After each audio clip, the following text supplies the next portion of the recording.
Good evening, ladies and gentlemen. Welcome. It being the allotted hour, I'll declare this meeting open at 6 p.m. Kaya Marman, Kaya Yoga, Kaya Bridie, Yana Nook, Nalak Kadij Winjalak Nini, Nalak Kadij Nija Bujabal, Wajak Nunga Bujalalak Nini, Kora Nijie Boraran. On behalf of the town of Bassendean, I would like to acknowledge the traditional owners of this land on which we meet, the Whadjuk people of the Noongar Nation. May their campfires burn forever. As you may know, the briefing sessions occur a week in advance of the council meeting. This briefing session is not a decision-making forum, but rather an opportunity for councillors to ask questions and seek further clarification on items listed in the agenda. I would also like to remind people that our meetings are recorded and uploaded to the town's website.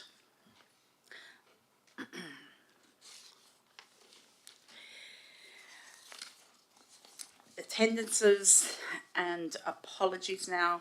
Unfortunately, we have a few apologies tonight.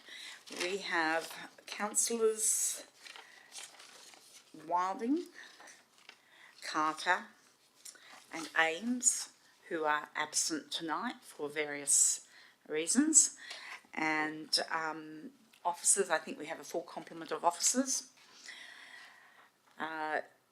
Declarations of interest. Councillors, do any of you have a declaration of interest? Yes, thank you, Madam. In respect of report 9.5, I have paid differential rates in the past, and so could potentially avail myself of that policy. So I suppose that would, in broad terms, be a financial interest, so we'll err on the side of caution and won't participate in that one. Thank you.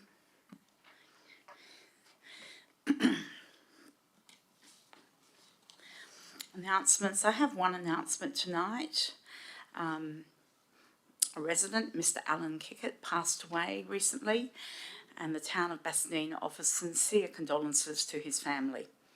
An Aboriginal elder of the town of Bassendean and a long-term resident of Eden Hill, Alan was born on his father's country in 1938, Budgingling Reserve, I think it is, Balladong country near Beverley. At age of 7, he and his 4 sisters were separated from their parents and sent to Rowlands Church of Christ Mission on the Collie River near Bunbury. Adult life saw Alan work in the southwest of WA, Fremantle and the broader Perth metropolitan area before settling in Eden Hill near Mary Crescent Reserve over 40 years ago. Alan remained a resident of the town up until his passing. Alan was involved in delivering the town of Bassendean's first 2 reconciliation action plans in 2012 and 2018 and was regularly called upon to conduct Welcome to Country for various town events. A passionate advocate for reconciliation and improving the lives of Aboriginal people, Alan founded the Koya Aboriginal Corporation in 2005. Based in Midland, Koya runs various programs for Aboriginal youth, including a successful basketball program which aims to keep young people engaged and closing the gap in the areas of health and education. Our sincere condolences to Alan's family.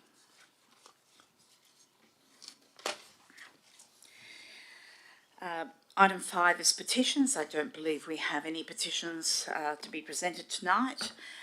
Item 6 is statements from members of the public. Statements are different from deputations, so I'd ask if you've got a statement for 2 minutes to read out or you wish to make a statement, please put your hand up, come to the microphone and state your name and address. Yes, ma'am, if you'd come to the microphone.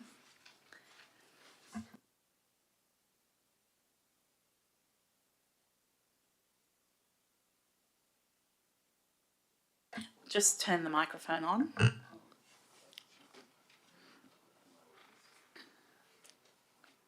Hello, yeah?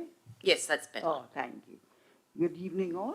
I'm Sue Conway and my address is 119 Guildford Road, Bassendean. I'm just speaking on behalf of my friend with the bus service.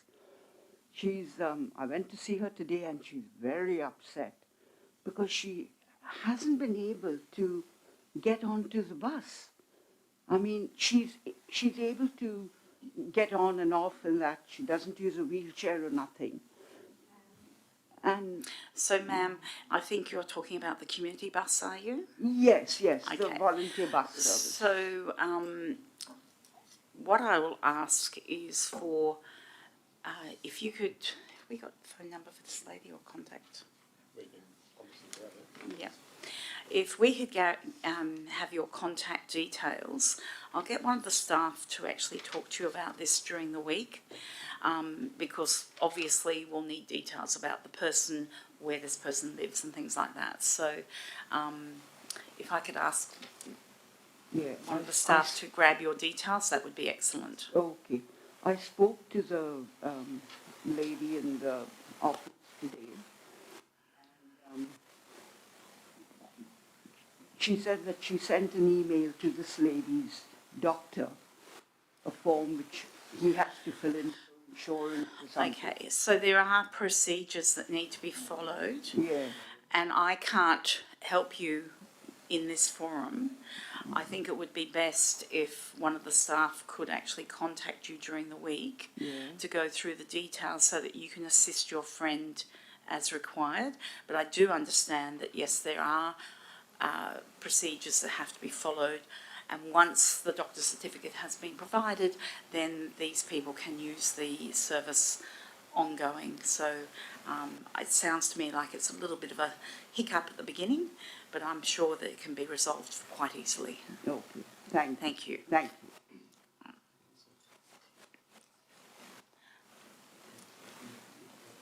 you. Okay. Mr. Bridges? Comments period, isn't it? Statements, yes, yes, a comment. Statements, yeah. Paul Bridges, 150 West Road, Bassendean. And thank you for listening. I'm referring to 9.3 Surrey Street, and one of the officer recommendations, number 4, is that no more than 20 people are permitted on site at any one time. Now, I can understand where you're coming from in terms of constraining the operation on the Monday to Friday, but for the Historical Society, we occasionally need open occasional school visits, and you'll get a class of 20 to 25 kids with 2 teachers, a couple of parent helpers, and whoever's from the Historical Society. So it's more realistic if you have a figure of say 30. There's also been a couple of family reunions by the Lord Davis family, and they can be as many as 35. Now, these aren't regular weekly events. There might be 3 or 4 school visits a year and 1 family reunion, but that clause of limiting to 20 people on site is restrictive in us providing education programs or assisting with family reunions. So I'll take that on board and have a discussion with the CEO during the week about that. I am quite sure that in exceptional circumstances, as for instance the reunion that you mentioned, I'm quite sure that a simple discussion with the administration would facilitate something like that.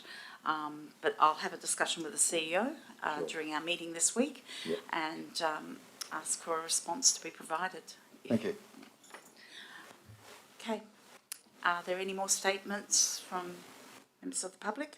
Okay, so we'll move on to public question time. And public question time, again, 15 minutes for public question time, up to 2 questions can be asked. And if you'd like to ask a question, please raise your hand and come to the microphone. Yes, Mr. Bridges. Thank you, Madam Mayor. Once again, Paul Bridges, 150 West Road, Bassendean. Follow the rules. My question is about item recommendation 11, the officer recommendation. It refers to an archaeological watching brief. So I would like an explanation of what that might entail. And I would point out that the memorandum of understanding between the Bassendean Historical Society and the Museum of Perth includes that the landscaping component at the front of the 2 buildings be based on information from the Australian Garden History Society and be guided by an archaeological dig.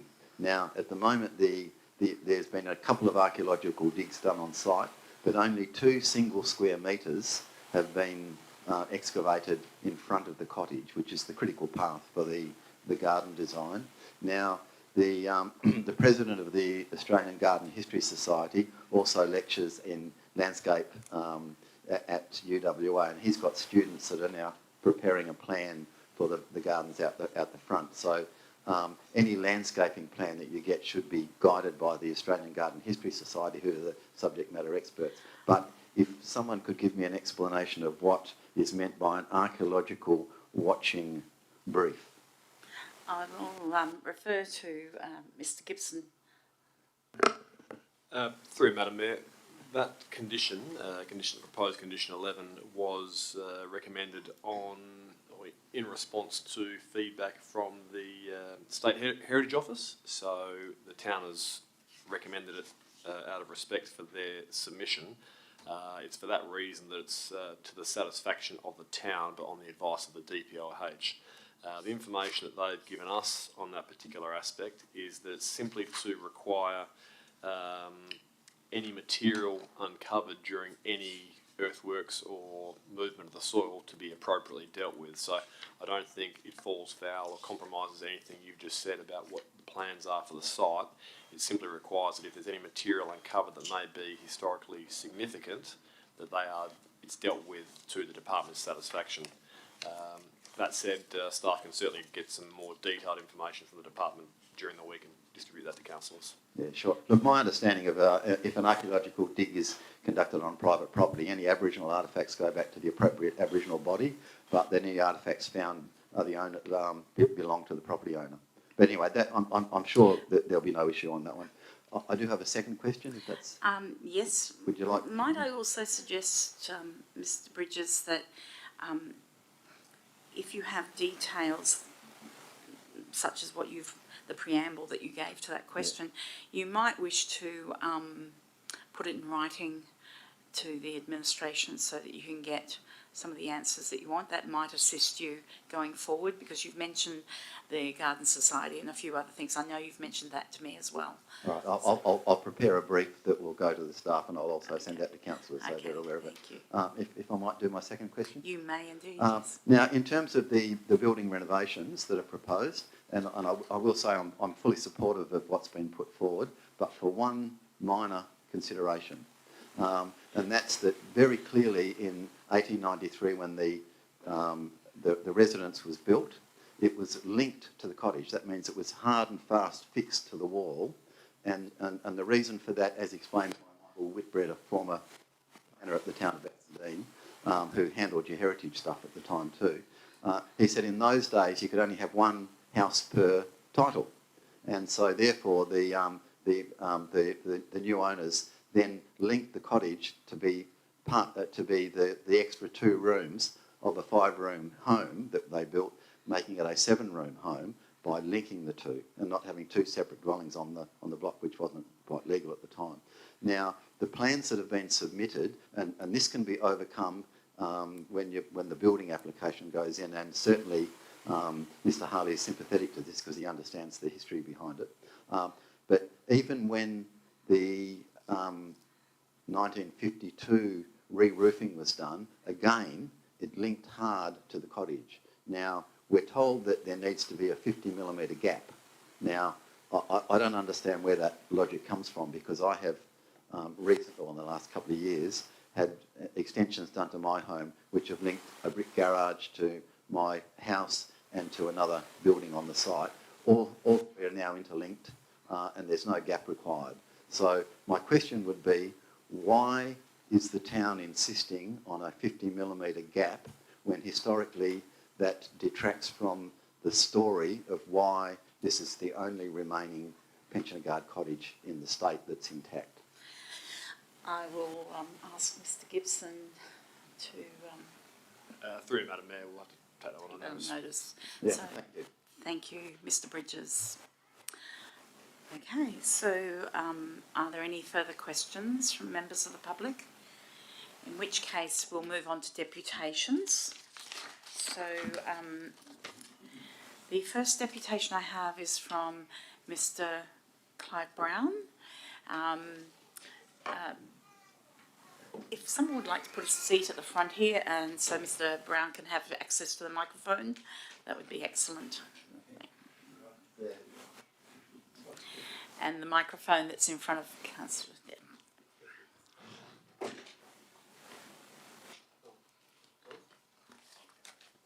Okay.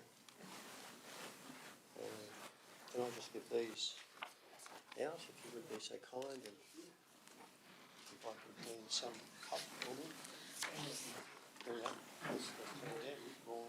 Yeah, there's plenty there. One for Councillor Burke as well.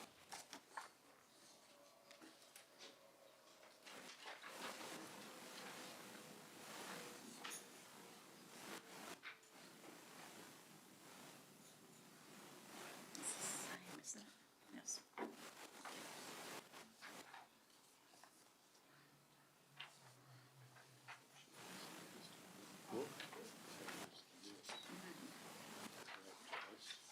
Sorry?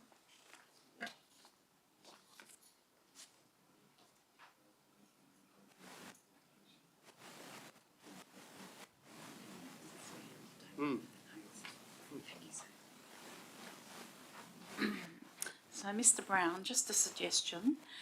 This document that you've circulated, I understand that you've had some dialogue with the CEO regarding the terminology. Yes. You might wish to just go through this document, change that terminology, and email it through so for the minutes, subsequent minutes of this meeting, that it can be accurate.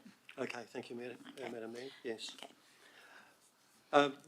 Thank you very much for giving me the opportunity to speak on the matter that is before the council.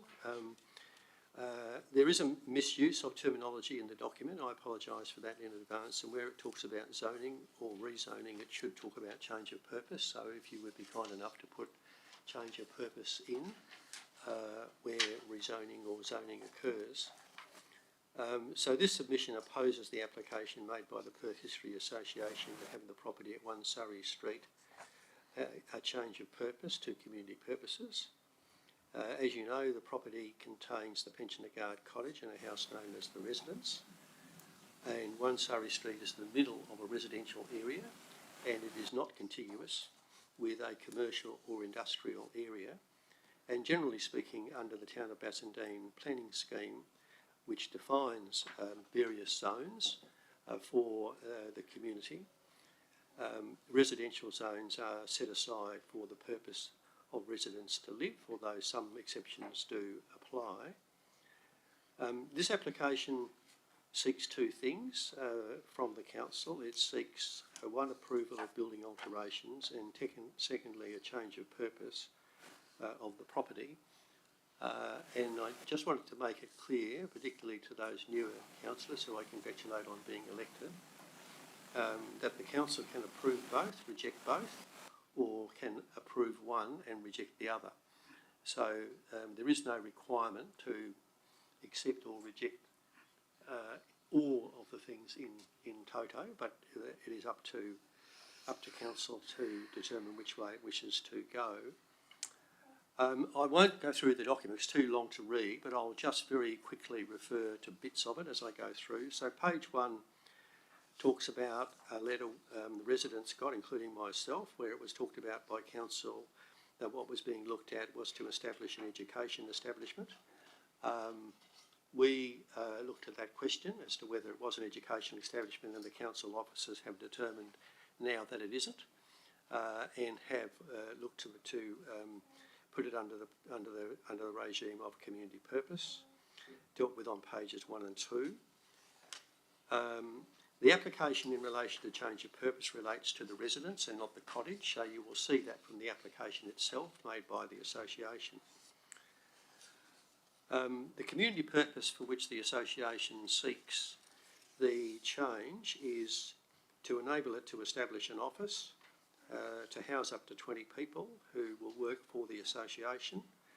The office to be open in normal business hours, Monday to Friday, will not be open to the public.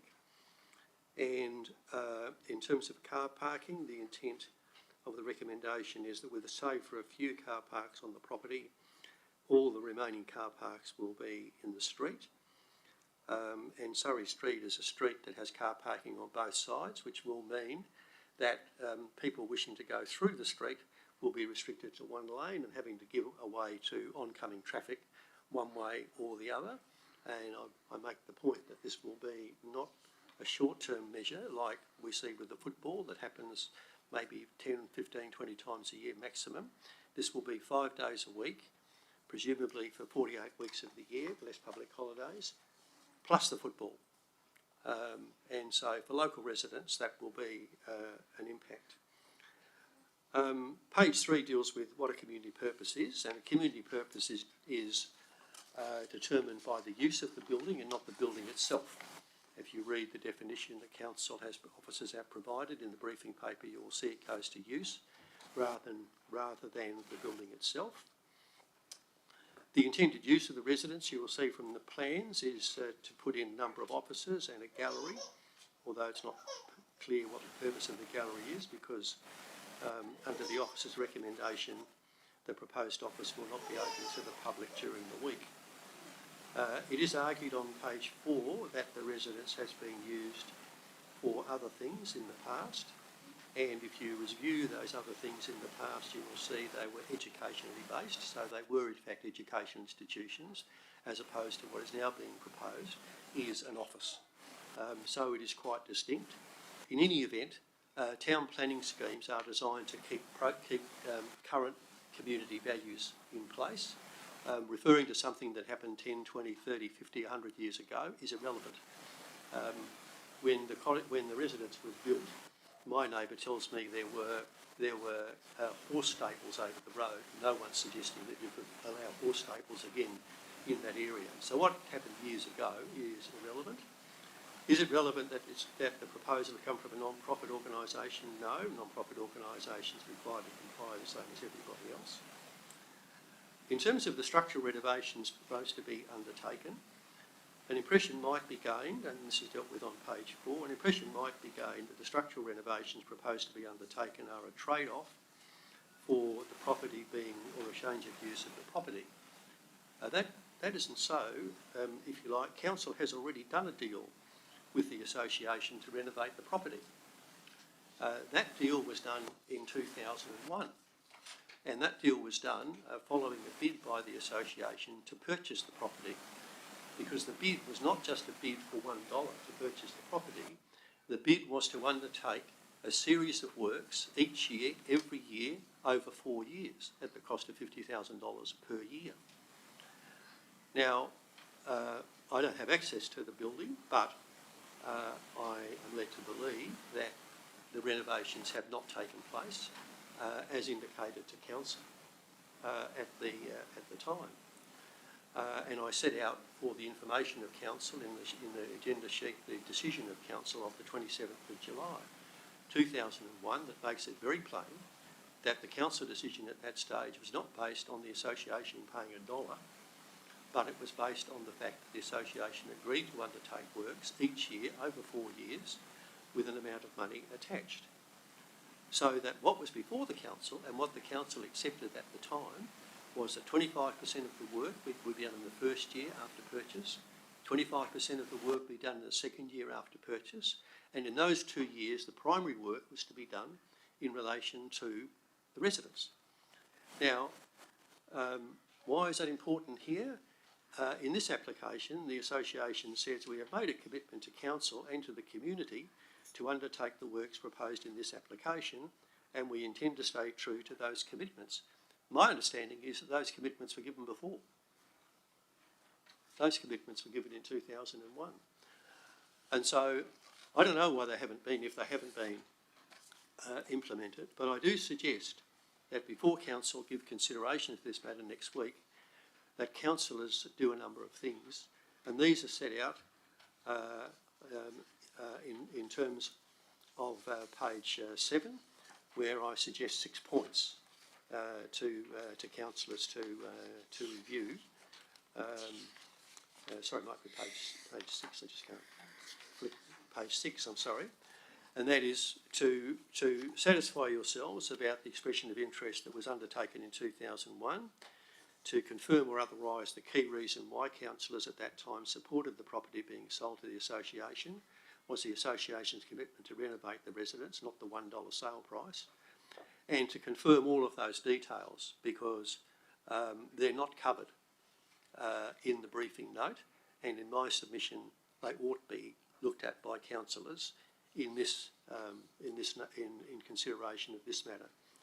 Furthermore, if you look at page 7, the attention you get from page 7 is that in the 2 years since the association has had the residence, it's actually deteriorated, not improved, whereas in fact the council said, and the purpose of accepting the bid in 2021 was that the residence should be improved.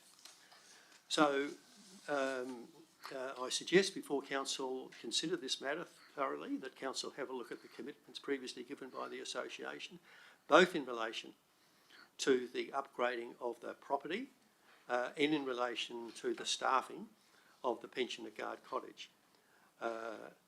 And I'd also make a number of closing observations, which I do on pages 7 and 8. Firstly, with due respect to the Perth History Museum, it's not a local community group. To my understanding, it doesn't have any members from Bassendean, or if it does, there's no members of the management committee, and has not sought to associate to involve itself much in terms of the Bassendean community, save for the house. Reference is made in the council briefing note to the Heritage Council, which is fair enough, but the Heritage Council has a role, and that role is different to the role of local government. The role of local government is to determine these matters. The Heritage Council is determined about considering the preservation of historical properties. I also draw council's attention to the contract that was entered into. I'm just finishing, Madam Mayor.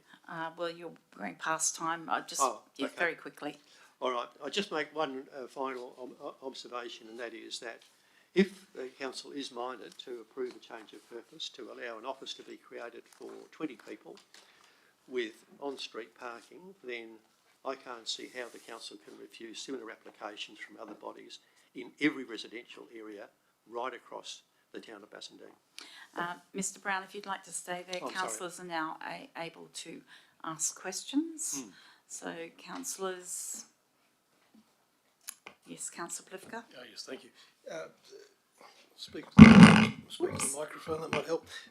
Look, if we leave aside the issue of how the association came to be the registered proprietor of that property, so we just ignore that history. I'm not saying that that's appropriate, just for the purpose of the question. Sure. If it were somebody that had bought a property in that vicinity for good consideration and wanted that change of use for offices, would you be opposed to that? Well, it would depend. If it was an office of 3 people, probably not. But an office of 20 people with 15 car parks in the street, I think is problematic in Surrey Street. So in your view, if the offices were, I suppose, akin to a larger family operating from home, as people tend to work from home, so you say 3, would that be sort of acceptable? I think we do have some large families around in that area. A lot of large families, not a lot, but we have a number with 5 and 6 kids, which is about the maximum these days. And we also have families with who built at the back of properties, battle axe blocks. And you might find 1 car in a 3-car family on the road.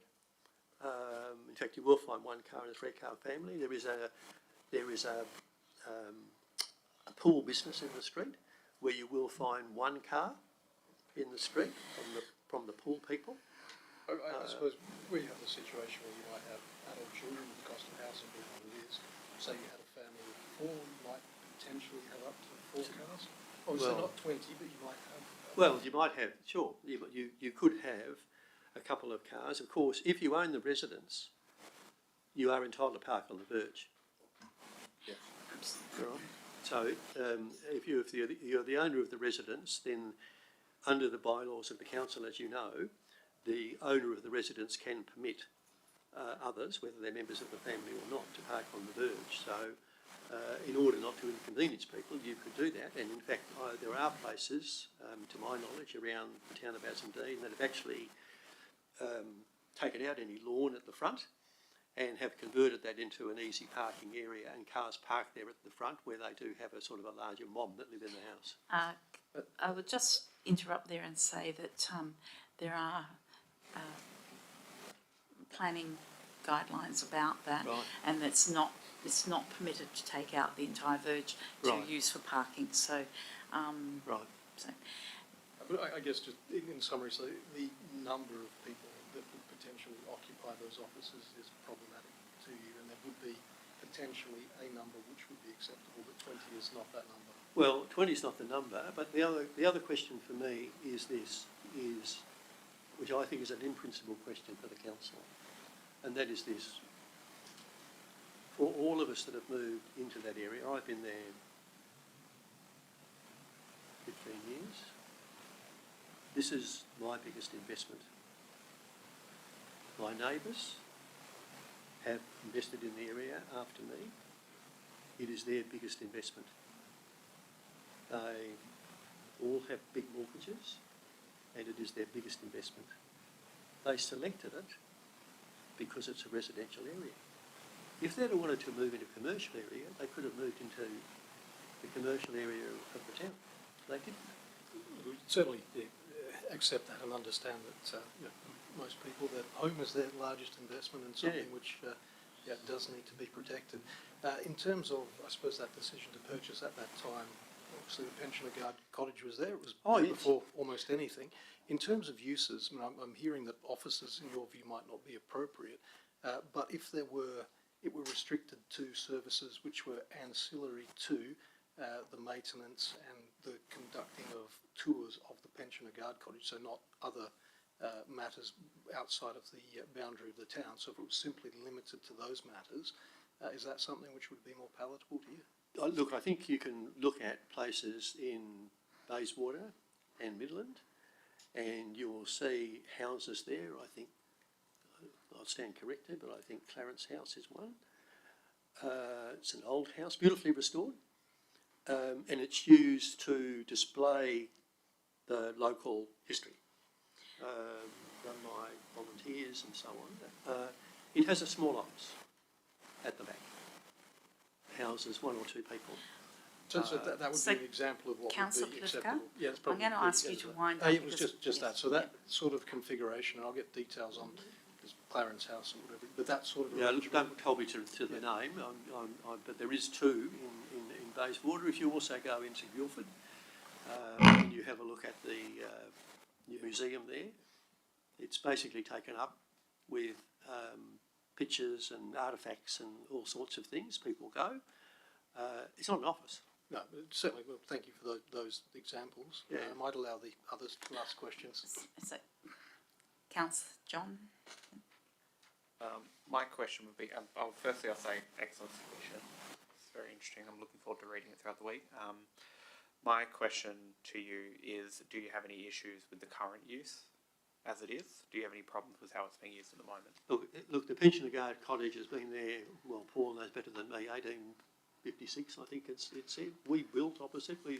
It's delightful, the pensioner guard cottage, and it's been used. People visit there, kids visit there, as the other questioner said tonight, 4 times a year or something. There's been a film made there. We were quite intrigued, sitting on a neighbour's veranda watching the film being made. They had to make it late at night because it was an ancient, set back in the period when they didn't have cars, so they couldn't have a car driving by, like an old 1950s Western movie where you saw the cowboys with a watch on. So they made the film at night. So the pensioner guard cottage has been there for a long time. It is currently opened by members of the Bassendean Historical Society, and it opens, once a month or on special occasions, so that people can then have a look at the circumstances of the time that people were living in. Okay. Well, Clive, sorry, I've come in and out. No, sorry, Councillor, oh, yes. Could you push your microphone down so, no, bring the mic closer to your mouth, that's it, yes. Thank Yes. you. Cheers. I've come in and out, but I look forward to catching up and reading through this. But I did come in and hear the part about parking. If there were alternative options for parking off the street and off the premises, would that be an issue in how it would be used? I think originally when it was proposed, it was being talked about using Point Reserve. That didn't finish up in the office's recommendations. I'm not sure why, but I would imagine that the office is probably not too keen. The top, if you know Point Reserve, it's got two parking areas. Mr Brown, you're making an assumption there that the officers would be keen or otherwise. I think Yeah, okay, let's leave the assumptions. Anyway, but the top car park has been closed. I don't know what its fate is, but so there's only the bottom car park, and the bottom car park, holds a number of bays. How many I don't know. But I do think that in terms of these questions is, which I think the council needs to bear in mind, is, I'll give you an analogy. I go to a specialist who is in Churchill Avenue in Subiaco. Churchill Avenue, a lot of old houses. Right? They're beautiful. They're beautiful houses. Almost every one is an office. Almost everyone is an office. Right. Office after office after office. So I think the question, if I can just answer, Madam Mayor, the question is that what you want to see in Bassendean? So I'm going to close off questions now. So, because we have two other deputations. I did have questions on my own, but I'm actually going to wait until this item, I think it's the third item. I'll wait until we can ask questions of the officers and I would encourage you to also wait for that item so that you can hear the questions of the officers and the answers. Thank you. Thank you, Madam Mayor. Okay. The next deputation is, I believe, Mr Rees-Harley, you wanted to do a deputation? Thank you very much. Right, okay. On the same topic. Hello. So, Hi, thank you very much for the time. Rees-Harley from the Perth History Association. I just wanted to make a couple of comments about our application. Obviously, with such an important and state heritage registered property, we can't commence building works on site until we have your approval. And that's why I'm here tonight, and that's why not a great deal has been done up until this point.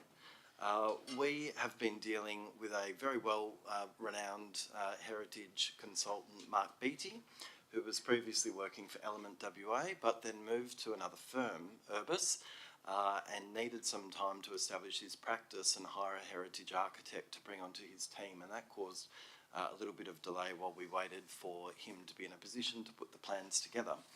Of course, when the plans, redevelopment plans are submitted, they then need to go to the State Heritage Council for their consideration, and we were very happy to see that the State Heritage Council fully endorsed our restoration plans. They then need to go out to public consultation, and so timelines sometimes can take a bit longer than expected, but here we are. We are very excited and ready to proceed with the restoration of the residence, and I think it's accepted right around the table that the restoration plans that we've put in front of council are accepted. The Bassendean Historical Society, with whom we have a memorandum of understanding, have endorsed those plans, State Heritage Council and others, and so I don't think that's really in dispute. Obviously, the question that we have before council now is around the use of the building, the intensity of the use of the building, and parking. And I fully comprehend and understand and appreciate, as a homeowner myself, that what happens directly opposite my house is of a lot of interest to me right throughout the week. I actually live in a heritage precinct in Perth, in Lacey Street, where we have a mix of commercial and residential properties, but it's all one street and it's a character area. And I do certainly understand what Mr. Brown has said in relation to parking pressure. What is important, I think, for me to say at this meeting is that when we made our pitch to the council and when the council put out its expression of interest, the council was positioned to dispose of this property for the purpose of community use. It was not selling the property or putting the property up for disposition for a private residence. The property, while built as a private residence, has not been used as a private residence since the 1980s. So we are now 40 years down the line. The property has been in the ownership and control of the council, and over most of that period of time, the Bassendean Historical Society have been its guardians and advocates, and a range of other community organisations have used the property. The Bassendean Arts Community, I believe there was at some point a play group in the community, the Bassendean Learning Centre.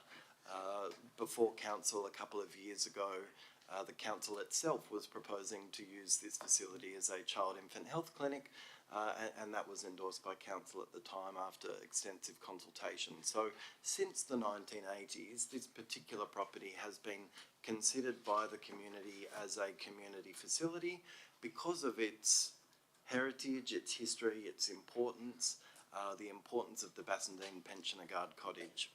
The residence is the property that needs most work. The Bassendean Pensioner Guard Cottage is in pretty good condition, but the adjoining residence had suffered from concrete, basically, in the 1950s, and our plans will demolish the concrete roof and the concrete veranda, which is quite awful, and reinstate an appropriate timber and iron structure back to its original design. We've been very keen to work in partnership with the Historical Society to make sure that that design meets expectations, and it is consistent with what we promised when we asked to take on this challenge, and we're very excited to commence that process. In terms of the archaeological watching brief, and in our discussions with State Heritage Council and the Society, when we go through the process of demolishing the veranda around the residence, which is concrete and used to be timber, there's a high likelihood that we may find archaeological items of some value and interest because items fall through the cracks of the timber veranda. And so in particular around any demolition or any movement of soil, that's when we'll be ensuring that we have an archaeologist on foot to watch and to ensure that anything that pops up is appropriately dealt with. In relation to our programs, we were very transparent and clear at the time of making this application that unlike other facilities in Bayswater, and I know the one that Mr. Brown's referring to, that is a council-funded operation. The Swan Guildford Historical Society, which runs the museum in Guildford, is a council-funded operation. And yes, there are lots of operations around and facilities around Western Australia that receive base level funding from a local government in order to operate a museum of this kind. And in fact, one might argue that that could have been the future for this site had council decided that it wanted to run this as a museum. But council decided that it did not want to run this as a museum, and it did not want to fund the operation of this as a museum. It wanted to find a not-for-profit organisation who would take on the challenge of the restoration and the ongoing operations. So, if the council is prepared to fund our operations, I would be very happy to not have any staff at all and would just gladly maintain the property in perpetuity. But I don't believe that that is the position that we're in tonight. So our business model is that we receive funding to provide training in local history research, transcription, archiving, digitisation and operating a museum. That's how we receive funding. It's how we will pay council rates, it's how we'll pay the water rates, it's how we'll maintain the property and how we will ensure that it is occupied and not left derelict. And that means that we need to have a certain number of volunteers and trainees and staff on site to be able to run those programs. One very, very important point that I would make is that we do not provide parking to any of our training participants at any of our facilities. So in the Perth CBD, it is a condition of participation in our programs that participants come by public transport. We have no on-site parking. Likewise, at the heritage property that we operate in Kwinana, in partnership with the City of Kwinana, called Sloane's Cottage, a very similar situation where we have control and management of a heritage property around which we have a productive vegetable garden, which we've renovated at our own cost over the last few years. No parking is provided, and the participants are instructed when they come to our training programs that no on-site parking is to be provided. From time to time, someone brings a car. Certainly, if someone had a disability, then that would, that would be a different case.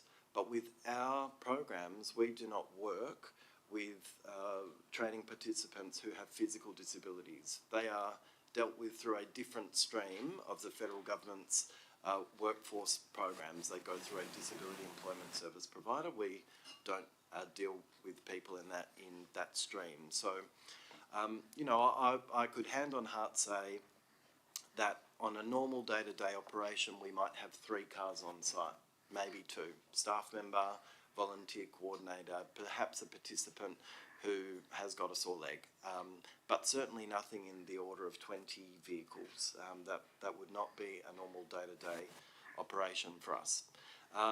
In relation to Paul's point earlier, I do think that the planning condition around a maximum of 20 people on site at any one time is not reasonable, and I would ask that council officers rephrase that to allow for more than 20 people to attend perhaps a special event on site. We were very happy to co-host together a family reunion recently. There were at least 40 people, descendants of the Lord Davis family out the front. They brought cars, they came together in different vehicles. It wasn't a particularly busy day on the street, but being able to accommodate larger groups is important in terms of community education and programs. So, we are here seeking your approval to proceed with the restorations. We're here seeking your approval to change the use of the property from residential to community purpose, which has been functionally, it's been the way that it's been used for 40 years. And we're really here to get a green light so we can start the process of keeping our commitment to restoring the property and activating it and getting it back into a good condition. Thank you. Right on time. So, councillors, questions? Yeah, Councillor thank you, Blicker? Madam Mayor. In terms of the acquisition of the property, I understood that was done at a point in time where there was an undertaking to So, perform councillor certain- Politico. Yep, certain restorative works. Okay, I'll allow, but if we can stay focused on the matter at hand, Yeah, certainly. the acquisition of the property is obviously a resolution of council that has been carried forward. The report primarily deals with change of use and development application for the works at hand.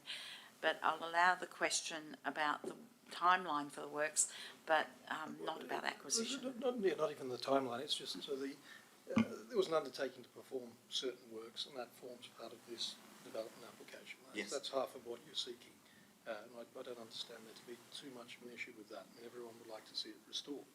It's the change of use that is the point of contention. So at the time that you entered into that arrangement with the town of Bassendean, what was your understanding of the use to which you could put those facilities? And at that point in time, were you intending to have 20 people occupying that space? Sure. The expression of interest that was put out by the town asked not-for-profit organisations to respond to use this facility for community purposes. It was to be used as a museum site. It was not for it to be used as a residence. Now, I will say to you right here that if your resolution is to not change the use of the site and for it to remain as a residence, we could live with that. But we would need to have a discussion about ensuring that we weren't held to an obligation to open it as a community facility when you don't give us planning approval to do so. So if the council's position is that you want it to be a residence, We could probably live with that. We could probably restore it. We could probably find a tenant for it. We could probably put a family in it who would love it. Not in the cottage, that is, because that would need to be maintained as a museum and accessible to the public. But even then, what you have on the site, and it is one lot, it is not a subdivided site, it is one lot, that lot has a pensioner guard cottage on it. And the question for the council is, do you want to force someone to live in an 1856 shingle roof cottage with no air conditioning? Or do you accept that its right and proper use is as a community education and museum facility? It's the only pensioner guard property in metropolitan Perth. In terms of that proposition of renting out the pensioner guard cottage or the other dwelling which is attached to it, I mean, surely that would be inconsistent with the terms of your association, which would not be to collect money for profit. So that's probably not something which your association would be able to do in any event. Well, right throughout the process, there has been, I think, a misconception of the difference between a commercial entity and a not-for-profit entity. Not-for-profit organisations do lease properties and use, the proceeds of lease properties to carry out their operations. So that wouldn't be inconsistent with a not-for-profit purpose. In fact, the National Trust, for example, leases out a range of its properties for residential purposes and uses the proceeds of that to underline its operations. But this has never been our proposal or intention with this property. Our proposal and intention with 1 Surrey Street has been to open the adjoining residence as a facility that would support the opening of the museum. And this through various, there's a reams of paper this high that have been written on this property, but through various prior community consultation programs and assessments of the viability of this as a museum, it has always been considered that the cottage alone is too small and insufficient to give visitors a proper experience of actually understanding the history of the pensioner guards. I suppose just on that point though, the use of it as a museum, how many staff would you need to reside in the residence in order to conduct that purpose? Sure. So what we have proposed, in order to not be running both functions of the lot at the same time, is through our Memorandum of Understanding with the Bassendean Historical Society that they open the cottage on a monthly basis on the weekend, and that we would use most of the rooms in the residence as office space for staff and volunteers.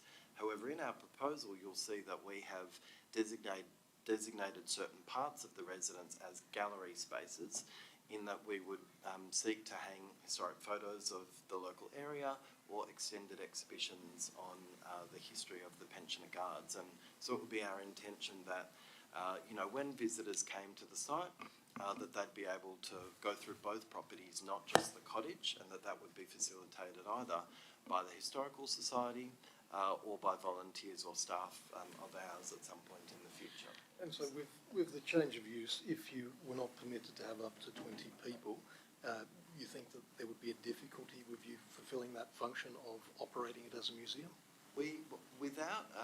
Without training participants, we couldn't have a staff member on site, and we would then have no day-to-day purpose to be on site.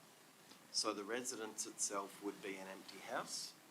There would be no purpose for that house, and other than the cottage being operated once a month to be open to the public. So what's really important with heritage buildings is that they have a contemporary purpose so that they can be occupied and used, so that when there is a leak, it's not a month before someone sees the leak, so that they've got continuous presence, they're not broken into. It's about safety, security, and maintenance. Well, the answer of the would be property. no. The change of use is what's needed in order to operate it as a museum, and I might give somebody else a turn. Yes, the change of use of the property, although it's a funny term because we're not really changing its use, we are maintaining the use it's had for 40 years, is for us to be able to use the property as a not-for-profit organisation to provide on-site training and to provide a community purpose. And in policy, changing that would enable us to then occupy the property and give it a function and generate revenue to be able to maintain the property. Okay. Did you want? Okay. I'll just ask a very quick question. In relation to the people that you train, up to 20. Up Yes. to, but usually less, yes. Okay. So variable numbers. And I was interested, I was actually looking for it, I did see it somewhere in the report, the reference to these applicants being required to catch public transport. How do you actually vet people to ensure that that's their understanding of that? Sure. So participants in our training programs are referred to us by local not-for-profit organisations or for-profit organisations who deal with employment services. Yep. They get referred to us, and it's one of the conditions that they're informed about, that no parking on site is available. When people come onto site, they do an induction. They do an induction both on a computer, so they work through an online process, and a face-to-face induction, Yep. at which point that's reiterated to them. And certainly if one of our staff members saw someone who had driven, they would be told that that's not allowed and that they're not allowed to drive and park on the street or park on the property, because that's one of the policies or one of the conditions of involvement in the activity. Okay. And I note that there was a comment previously indicating or suggesting that the residents had deteriorated in the last 2 years since 2021. Do you believe that to be correct or not? You believe it's improved, is that correct? Yes, the property is, obviously you don't want to refurbish a garden when you're about to demolish a roof. So there is no point for us to establish an ornamental garden or to paint the thing that we're about to demolish. So we have not done major works pending your approval and State Heritage Council approval. But we have removed an entire skip load of rubbish from inside the house. We've repainted and replastered and repaired all of the cracks in the laundry and adjacent bathroom. In the pensioner guard cottage itself, we've sanded all of the walls, we've repaired all of the cracks, we've redecorated and repainted with heritage appropriate lime wash internally. We've beeswaxed all of the floors. Out the front of the cottage, we've lifted all of the bricks, which were higgledy-piggledy because of roots running underneath them, preparing that for the garden project. We've demolished a range of later fencing, timber fencing, which was in various states of disrepair, and stacked all of that behind the house, ready for that to be removed. And then in the residence, we've removed all of the old carpet, all of the old lino. We've stripped out all of the kind of the rubbish and wiring and things that had been left over from previous occupations. So the building now sits empty, clean, ready to be restored, pending your approval. Okay. So with that, I'm going to close questions on this item. Thank you very much. And what I will be doing is bringing this item up to the beginning of the reports. So we'll now ask our next gentleman, if you'd like to come to the... My name's Lee Machin. I'm on 104 Ivanhoe Street. So mine is about a carport that I requested. So sorry, I didn't have much time to prepare. I only got notified late last week. So I guess in the agenda I noticed that there's quite a few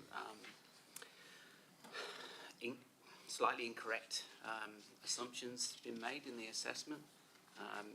C1.2 says the existing red brick dwelling has a terracotta tile gable roof. The applicant proposes flat carport roof construction. This is not in keeping with the dwelling. The dwelling actually has a combination of steel roof and terracotta. So the steel roof to the rear of the house is actually, it was originally, I think, installed in around the late 60s, early 70s. Originally had an asbestos roof, so quite a number of years ago I actually had the asbestos professionally removed and the tin was replaced. And then it continues to say that the metal support columns aren't in keeping with the house, but the rear of the house is actually metal columns at the rear of the house as well. it goes on to also state that neighbours have been consulted. I've been in consultation with my neighbours and none of them have had any consultation, including Eden Hill Primary and neighbours either side and the ones past that. So there's quite a few things that I don't agree with in the assessment.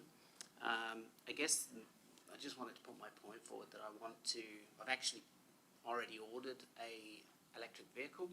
So the purpose of the veranda, the carport at the front, was to give me the ability to put some solar on that section of the house so I can maximise solar, and to install some batteries and a 6 kilowatt charge point at my house.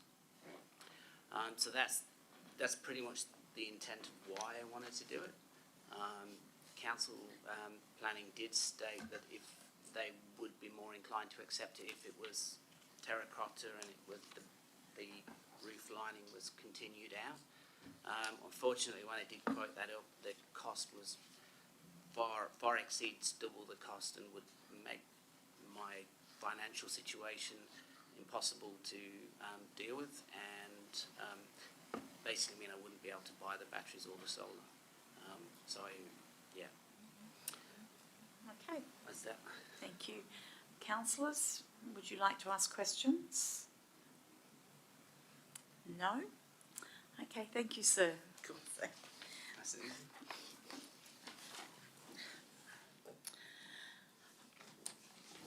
Okay, I did have some questions before I go on. I did have some questions from Mr. Donald Yates, and I have asked the administration to respond to those questions on notice during the week, and that those responses will be attached to the minutes of the meeting when they're published. So, I believe that's those items. So now what we'll do is move on to the reports. Now what I'm going to do is bring item 9.3 to the beginning of the reports, which is the application for development approval, proposed works and change of use for 1 lot 50 Surrey Street, Bassendean.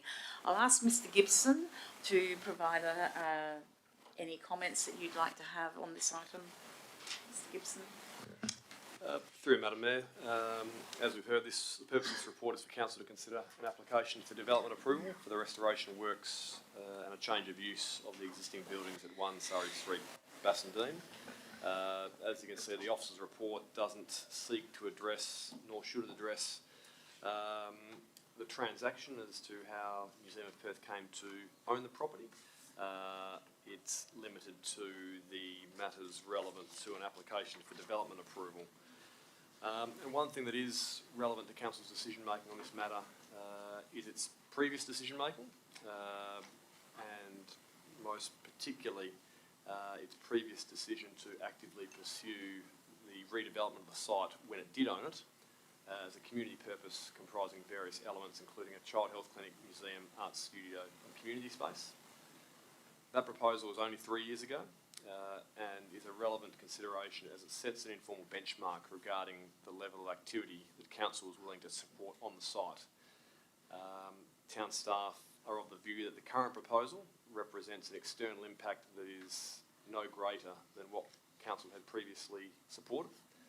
And whilst various objections have been received, and we've heard about them tonight, staff can assess the application and consider it broadly acceptable.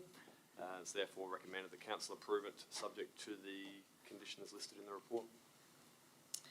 Thank you, Mr. Gibson. Councillors, questions? Councillor Polifka. Yes, thank you. Through you, Madam Mayor, to Director Gibson. It is correct, though, that what the applicant is seeking is a change of use? Through Madam Mayor, yes, that's part of it. Yes, so it's what they're proposing to do isn't a continuation of the existing use, so there is a decision that needs to be made as to whether or not this new proposed use is acceptable to Council. Through Madam Mayor, that's correct. Whilst the site has been used for various purposes at various times, this would be seeking to formalise that under the guise of a development approval. Can I just ask an additional question to that? Mr. Gibson, retrospective approval for a use it's obviously been used for multiple purposes besides residential for decades. As a facility owned and operated by the council in those decades, was there a necessity for us to do a change of use during those times, or was not necessary? Through you, Madam Mayor, without going back and seeing what the planning system provided for at the time, one could probably suggest that it may have been at least reasonable for the town to seek approval, just as it did in 2019 when it wanted to actively redevelop the site. Whilst the cottage has been open for some time, effectively as an exhibition centre or whatever the previous scheme considered that the equivalent used to be, there was no formal approval for that to occur. Given that there would have been at least some external impact of having visitors attend the site, it may well have been prudent to have that supported by development approval. Largely a moot point now because that didn't happen, but certainly whilst it's a continuation, whilst the applicant wants to continue what has historically occurred, given that it is a privately owned site, it would be very appropriate, in fact required, to be supported by development approval. So can I follow on with that? And I know that there were periods of time where there was extensive consultation with other state government agencies, Heritage Council and entities like that. Did they at any time, to your knowledge, because again I'm asking you to go back, did they exhibit any concerns about a use other than residential? Through you, Madam Mayor, not to my knowledge. I suppose I'd refer to the reference in the report on page 20, State Planning Policy 3.5, which very much speaks to the issue of adaptive reuse, which I think Mr. Harley referred to previously. And you read there under 3.5 that it says that in some cases heritage place may require a change of use, and that's what's being proposed as part of the current application. Okay. Councillor Plivka? Sorry, I interrupted you. No, just following on, so I was glad that you intervened. The question does concern a continuing use for Director Gibson. My understanding is under the current town planning scheme that if you have a continuing use that lapses for more than 6 months, that you lose the ability to continue to use a particular property for that purpose? Through you, Madam Mayor, that relates to a non-conforming use, and really, I suppose, happy to have an offline discussion about what non-conforming uses are, but that's not relevant to this matter. The matter before council now is an application for development approval, properly lodged by the current owner, and council's obligation is to consider it on its merits and either approve it with conditions or refuse it with reasons. I suppose for that purpose, though, I mean, what we could take away from that is that what the property has been used for historically is similarly largely irrelevant. We just have to consider the application as it currently stands on its merits. Through you, Madam Mayor, that's broadly correct. I suppose it is a relevant consideration to council about past performance. If something, say, and this may well have come up as part of a previous deliberation about short stay accommodation, as an example, if a short stay accommodation had been running for years and years without our knowledge, without approval, but also without any particular harm, and then an applicant decides or is compelled to lodge an application for whatever reason, it would be a relevant consideration for council as to how that same activity has played out in the preceding year and whether the proposal before it would likely be impacted on the local community. Okay. Any further questions, councillors? Okay. I will just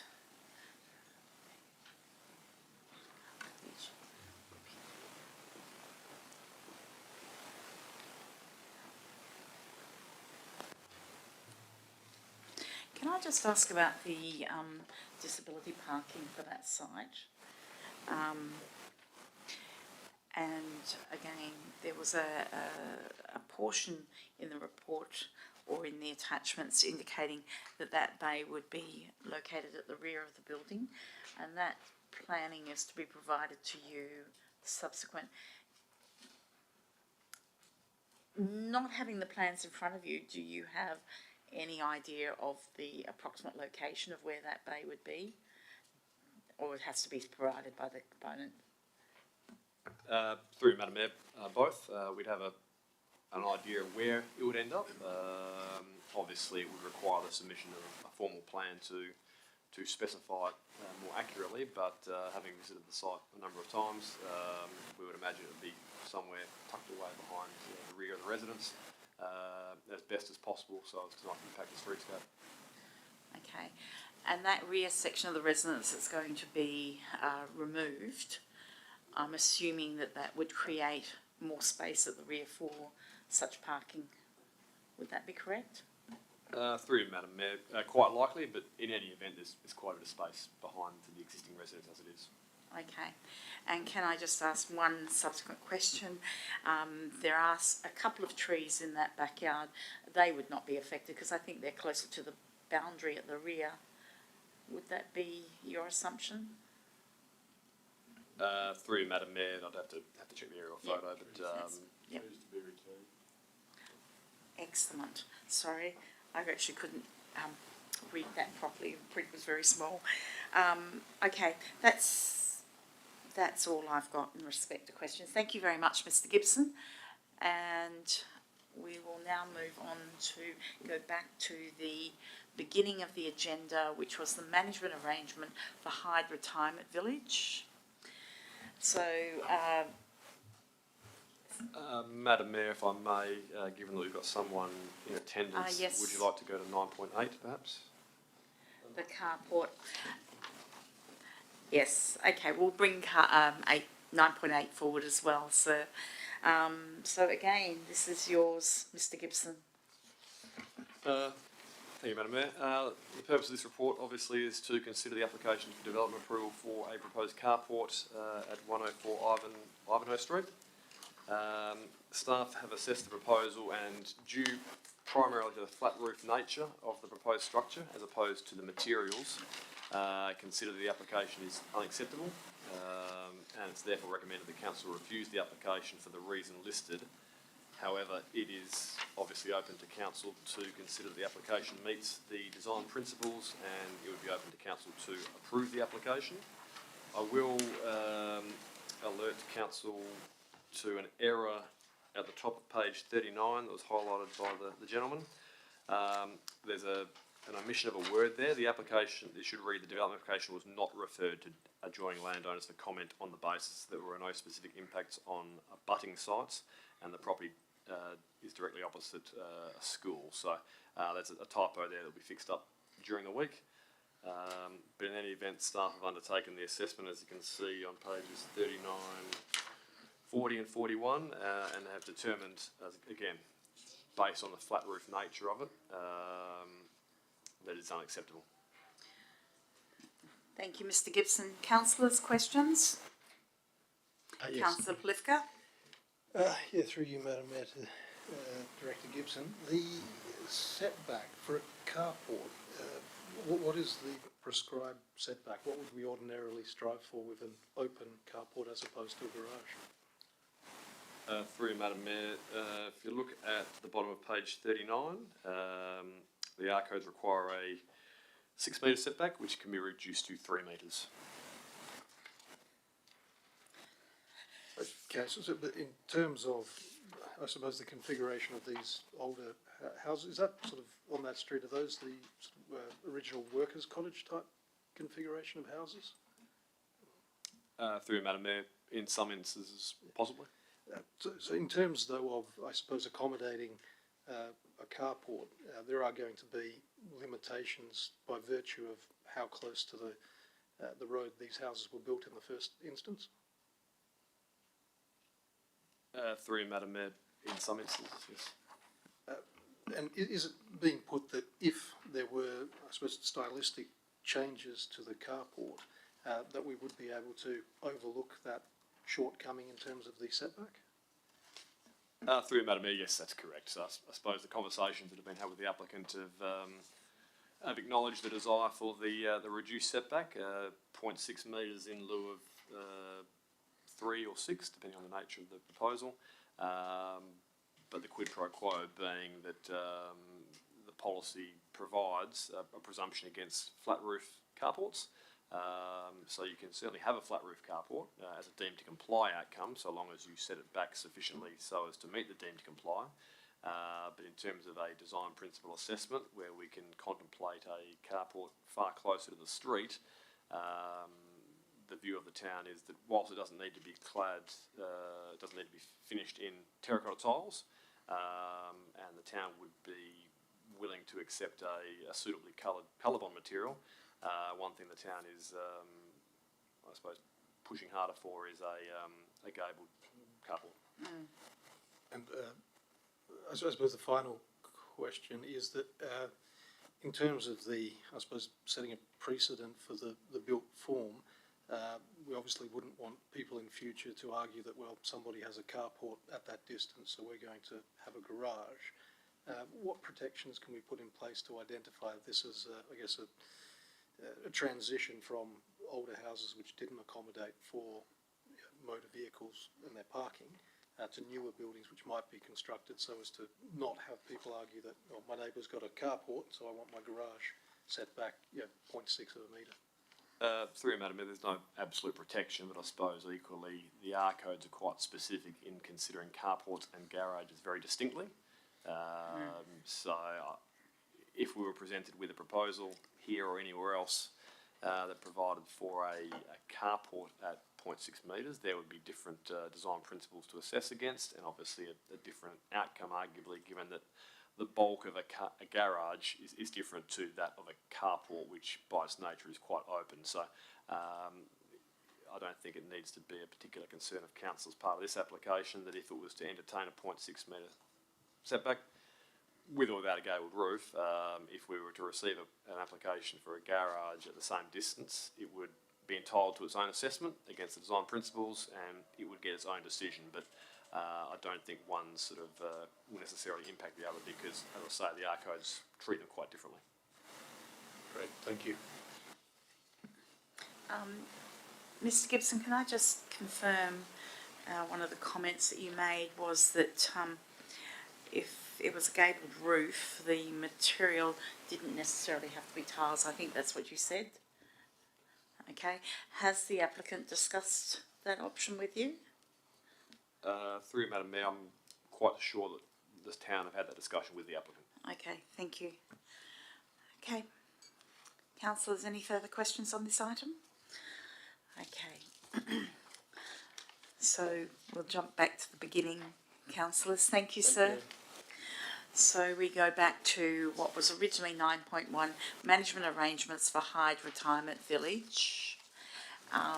Again, I think this might be Mr. White, is it? Or?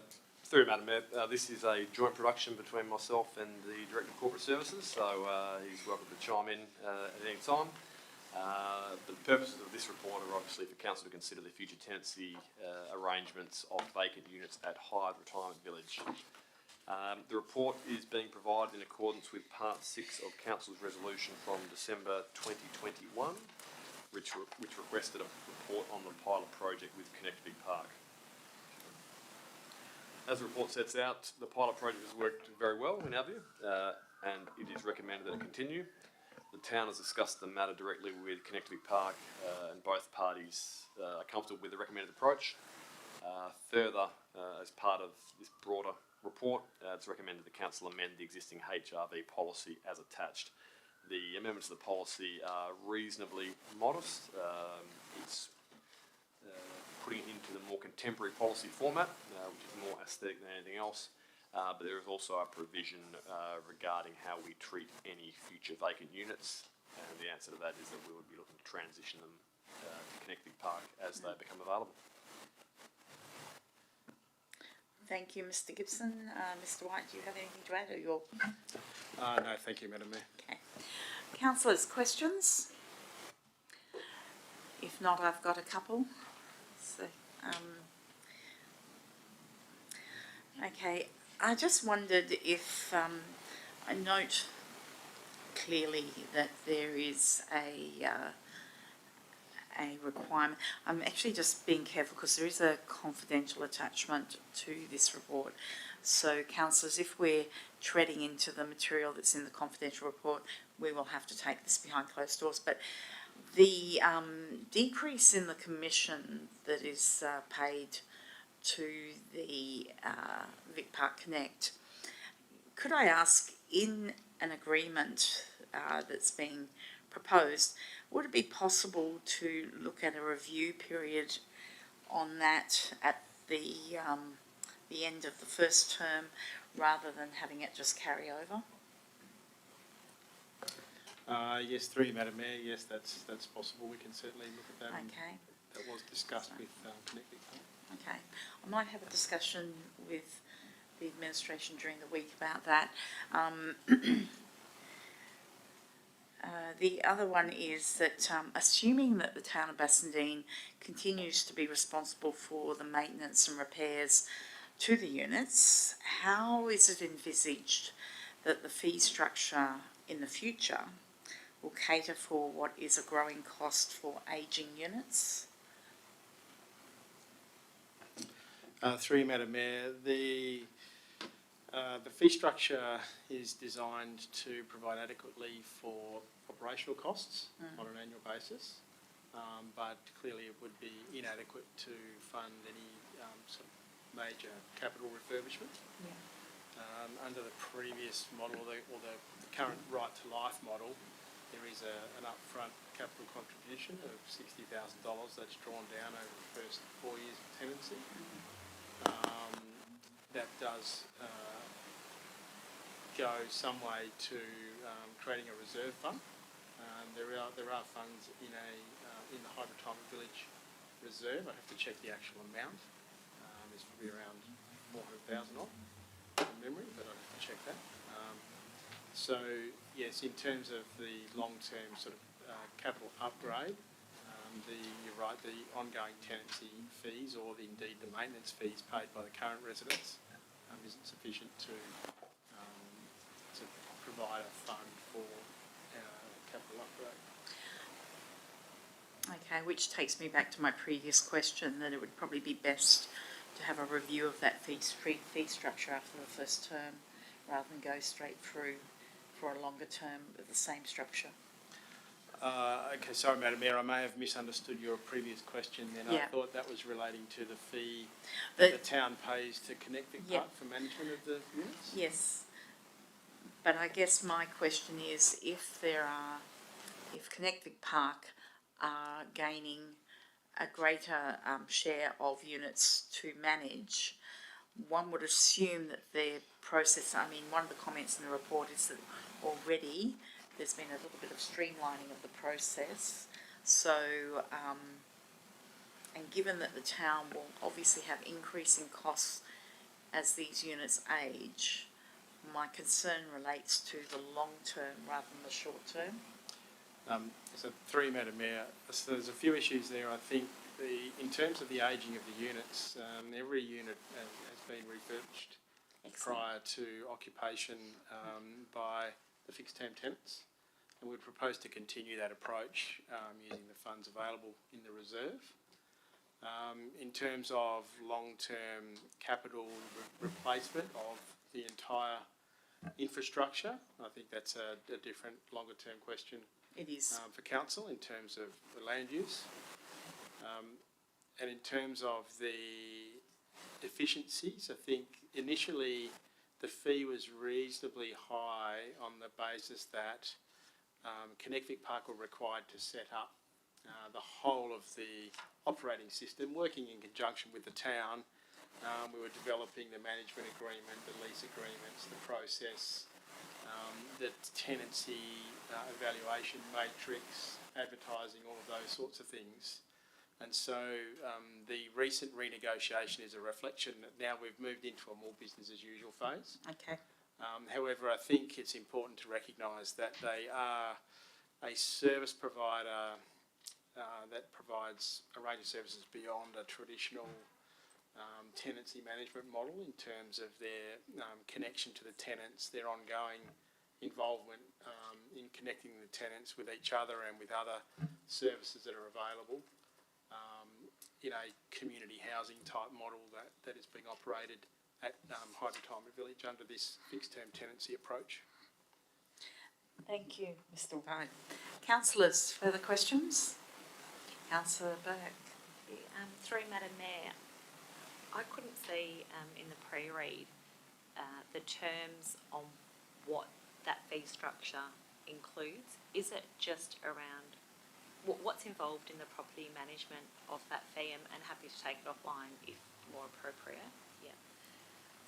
Through you, Madam Mayor, I think I can provide an answer now, and if we need further information, we can talk about that offline. But essentially, the fixed term tenancy fee structure, it's capped at 75% of market value, and the rental, the fortnightly rental that the tenants pay is based on the Department of Communities rental model. So it's exactly the same criteria that would be used by any Department of Communities housing provider to set the rent for tenants, and it's linked to household income. Thank you. And through Madam Mayor, looking at the fee structure through Connect, did they outline what's involved in that property management? Or is it more extensive? Do they contribute partly towards a refurbishment at the end of lease, ground maintenance? I saw there was quarterly checks, compliance checks. Or is it just around the tenancy itself?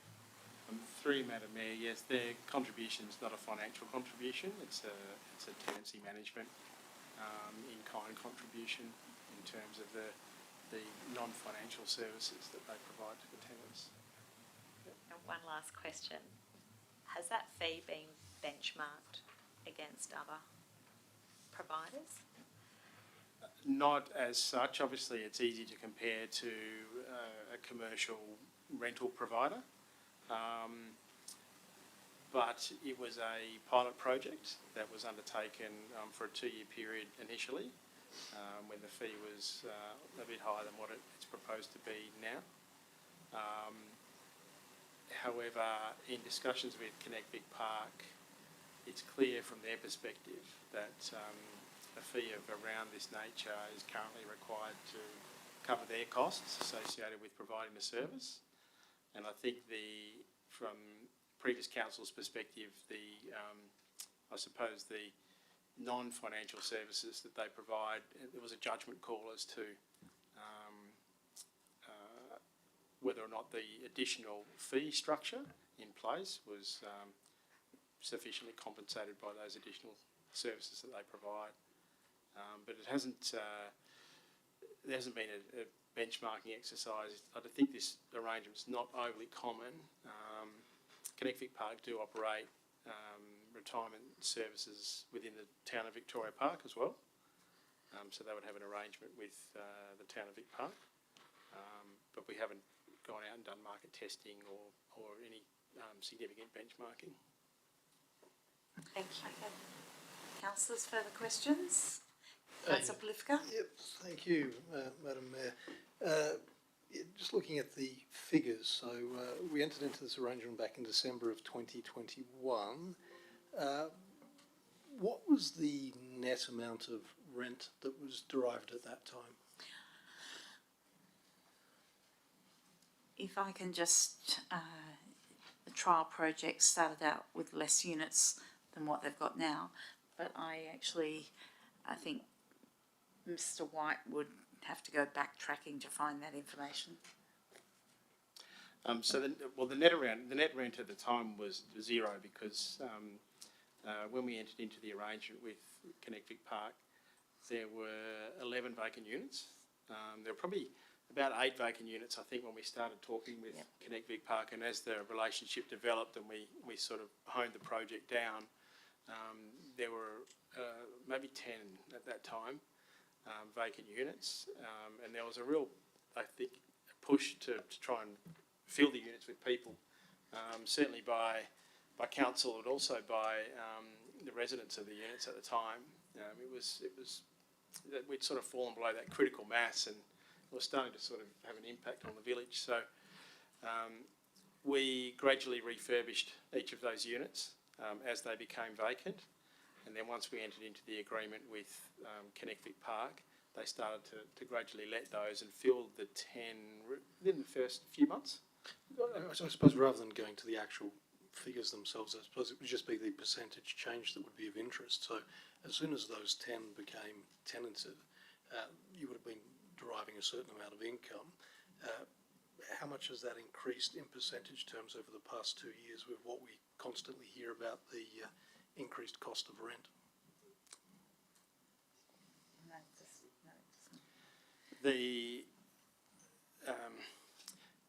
So for the right to life residents, so that's where the upfront fee is paid.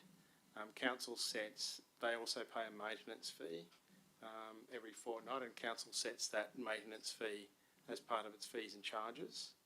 I can provide the percentage increases to those. They have increased each year as part of the annual budget. In terms of the rent by the fixed term tenants, they're all in their first lease. So there wouldn't have been any increase at that point, but in any event, it's not linked to market value aside from there being a 75% cap. It's linked to their household income. So if, for example, if wages have increased or if government benefits in terms of pensions or rent assistance have increased, then that will have a consequential effect on the rental model and the amount they need to pay rent to Connectvic Park. But I suppose potentially the increase in the net amount of rent would offset any reduction in the commission that's payable. That is, the net amount of money that would be paid to Vic Park Connect would remain roughly constant on account of the increase in rent, as opposed to which is counterbalanced by the decrease in their commission. Would they be roughly the same figure, or is that something which is not? I understand the premise of the question, Yeah. but I can withdraw it if that's not what we should be discussing. I'm not sure I could calculate that, even if I had the figures. To be Well, yeah, honest. just I guess take it on notice. We can discuss that at a later stage. Can I just follow up with a question, Mr. White, to provide a little bit of clarity in the room? Correct me if I'm wrong, but the previous council's aspiration was to ensure that these units were rented out to people in need, particularly single older women who were potentially in danger of homelessness. Is that correct? Through you, Madam Mayor, yes, that's broadly correct. Yeah. So the Connectvic Park model isn't to deal with people who are already homeless. There are other services in place that are better placed to deal with people already experiencing homelessness, but that's absolutely correct. And I'd also add that another concern of council at the time was to preference people with a existing connection to the town of Bassendean. The reason for my question was because there were more drivers behind this than the monetary return. If my memory serves me correctly. Councillors, are there further questions on this item? Okay, so we will move to item 9.2, incentives for trees of significance, and I believe this might be Mr. Gibson. Through you, Madam Mayor. The purpose of this report is for council to simply note the information regarding potential ways of incentivising property owners who have a mature tree of significance on their property to request them to be listed on the town's significant tree register under the future LPS 11. Apologies, that was a bit of a mouthful, but that's taken verbatim from the notice of motion. And this report is provided in accordance with that notice of motion and sets out a number of options for council's future consideration Ultimately, though, as I said, this report is simply for information and noting at this time. Councillor Plewka? I suppose just in terms of that noting process, are we able to take a step further and earmark that as something which might be raised for discussion through the budgeting process? Through you, Madam Mayor, I think it could probably be done without a change to the resolution. If council simply notes the information, staff can administratively note that it's a matter for consideration as part of a future budget. That said, if it's really dear to council's heart to actually embed that into the resolution, there's no major issues with that. Yeah, whether it's in the resolution or if there's a separate register, just so that when we note things that they don't, fall off the radar, so that we don't forget about them, because we've got so many things to focus on, that we do remember that that's a resolution we have and that we will budget for it accordingly. Through Madam Mayor, I suppose, just for clarity, this is not suggesting that council will budget for it accordingly. It's simply providing information to council to consider and to decide in future whether or not it budgets for it. No, I retract that. That is the intention. Just that we would have that conversation, not that we would be tying ourselves to a particular course of action, but just to remind us that that's something that we had noted. Okay. Councillor John? Earlier today, I sent through a couple of questions on notice which were answered. I have circulated them to fellow councillors, but one thing that came back in the answer is that there was reference to an audit that could provide estimates. I was just wondering when an audit would take place. Who would like to answer that one? Councillor, Ms Davies? Through you, Madam Mayor, we're not conducting an audit for this item. Okay. Okay.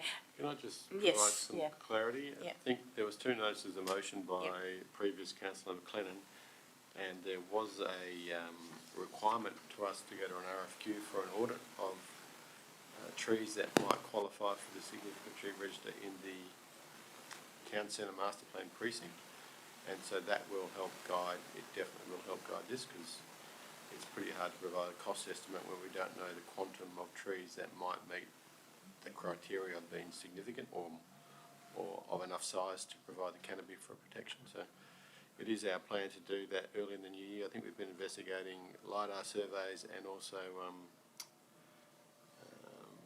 drone use of drone footage and getting the appropriate licences for drone footage to do that. Thank you. Would I also be able to add that there was a contact that I sent through to the administration in respect to a professor who's offering some services. So that's another line of inquiry that the administration are following up as well, which would be very advantageous to us. Councillors, are there further questions on this one? I have a very minor question. It's so minor it's almost embarrassing to ask, but here goes. You've got written in there somewhere that the town provides additional FOCO bins free of charge for properties that accommodate a tree of significance. Is that promoted anywhere? I didn't actually know that. Through you, Madam Mayor, it was included in the Tree Canopy Action Plan that was endorsed in July. I believe it is included in the Waste Management Services Guide on the website, but we can look at potential increase in communication. Okay. I just think from community's point of view they might find that information useful, but in any case I knew that we could provide that, but I actually didn't realise it was specifically for significant trees, so thank you for that. Councillors, any further questions? Okay. So with that we'll move on to 9.4, which is the RFT, provision of agricultural services. So this would be Mr. White. Thank you, Madam Mayor. So the purpose of this report is for Council to consider the tender received for agricultural services. This tender was advertised on the Walga panel and only one submission was received. The submission was evaluated in accordance with the town's evaluation handbook as outlined in the confidential attachment to the report. And it's recommended that Council award the contract to Beaver Tree Services for 3 years with 2 optional extensions of 1 year each. Thank you. Councillors, questions? Councillor Polivka. Does embarking on this course preclude us from hiring an arborist on staff? Through you, Madam Mayor, no, I don't believe it does. It does include provision for arborist services under the tender, but it's not an exclusive arrangement. Could I have a follow-up question on that one? Because that I did note that the Beaver Tree Services, they actually, it looks like the arborist service is additional that they bring in. Would that be right? Yes. Yeah, through you, Madam Mayor, the Beaver Tree Services who have worked for the town before do provide arborist services in-house. Okay. It's generally in and the main delivery of this contract is the tree pruning under power lines. That's the main volume of the work.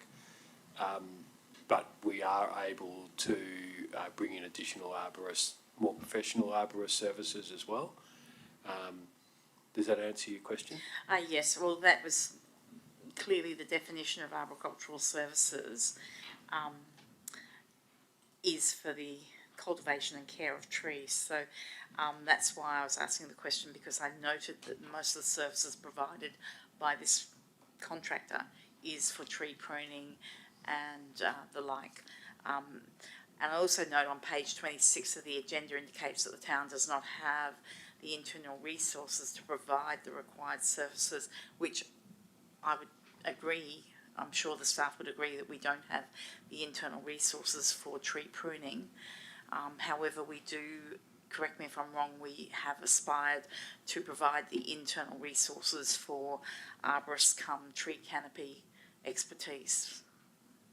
Yes, through you, Madam Mayor, we have aspired to do that. Yes. Correct. Yeah. Okay. Councillors, further questions? Okay.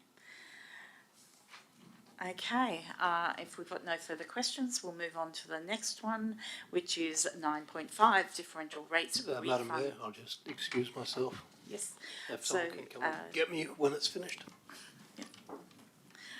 Okay, so we've got differential rates refund policy review, and so Mr. White, would you like to speak to this one? Yes, thank you, Madam Mayor. So this policy was adopted in September 21 and it's now due for review. The objective of the policy was to ensure that landowners who developed their vacant land were not penalised through the imposition of differential rates in 21 and 22, the first year of introduction at the town. This policy is time specific, the way it's drafted. All required development applications had to have been made by the 30th of June 2022. The development needs to proceed in accordance with the relevant approval, which is generally for up to 2 years. And then the landowner has a further 12 months from the date of reassessment by Landgate in which to apply for the refund for a single year of additional rates paid in 21-22 because the land was vacant. So I guess this policy has a natural, in its current form, has a natural end date. If council does nothing, it will eventually come to a point where it has no further application.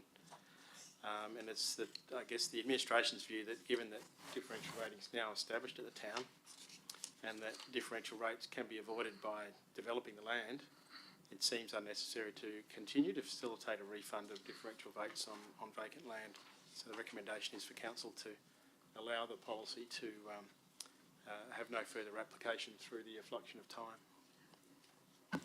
Thank you, Mr. White. Councillors, further questions on this one? So, Mr. White, the officer recommendation has a point 2, And given this policy has been in force now for 2 and a bit years, is it? Why would we send out this notice to all the eligible landowners by the end of this year, given that the policy it's been active now for just over 2 years? So I'm just curious about why we would do this at the end of the policy.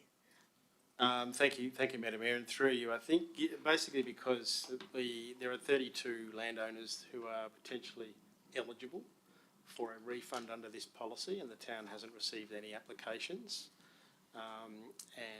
One potential reason, probably a significant reason for that, may well be lack of awareness of as to the existence of the policy. So it was proposed to at least make those landowners aware and of the policy, and give them a means to which to apply for a refund if they adhere to all the terms of the policy and are eligible. Okay. Councillors, further questions? No? Okay.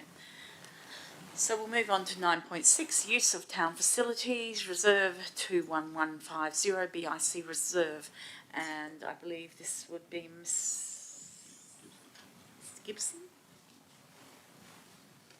Waiting. Oh, you need to get Councillor Polivka back.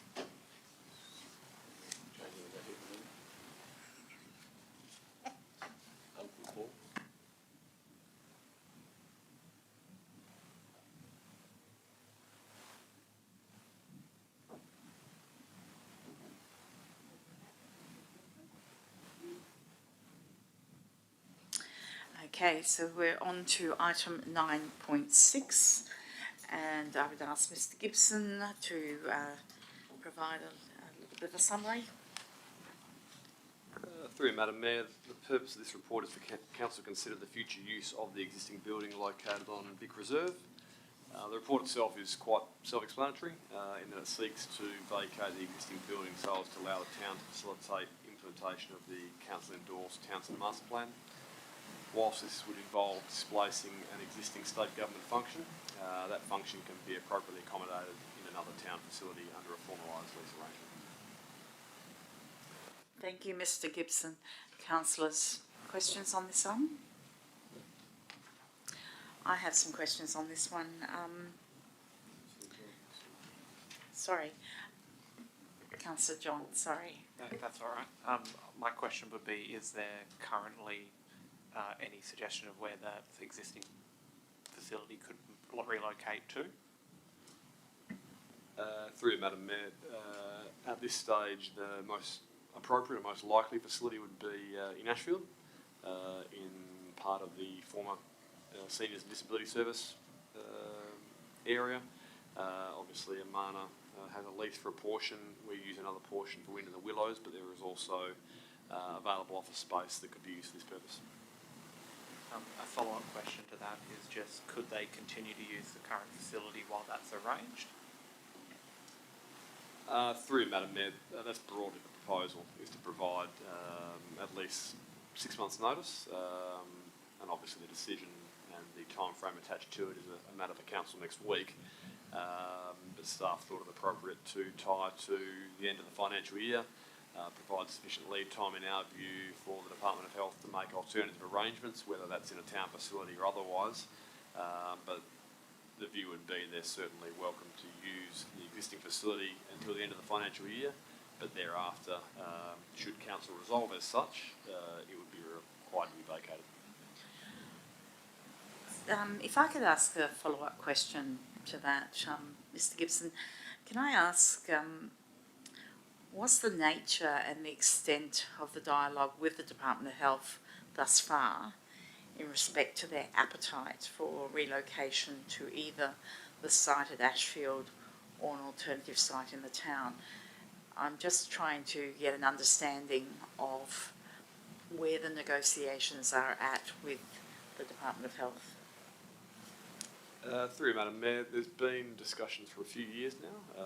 Obviously, the occupants, being the Department of Health, have no formal lease arrangement for that building, and they've been there for some time. which means there's no revenue inwards for the town, and there's no clarity of roles and responsibilities. Well, I suppose there is.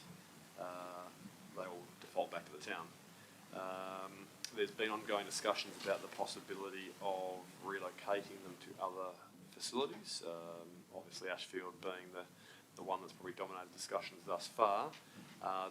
They've been reasonably open to those discussions, have visited the site at least twice, and, like I say, are not adverse to the prospect.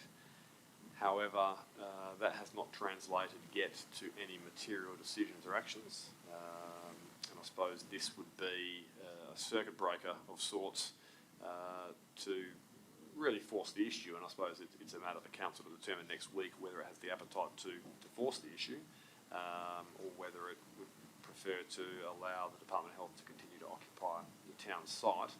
But whilst the conversations have been reasonably productive and positive, they haven't really led to any change in the status quo. We don't have a firm move-out date. We don't have any firm plans from the department to actually vacate the tenancy.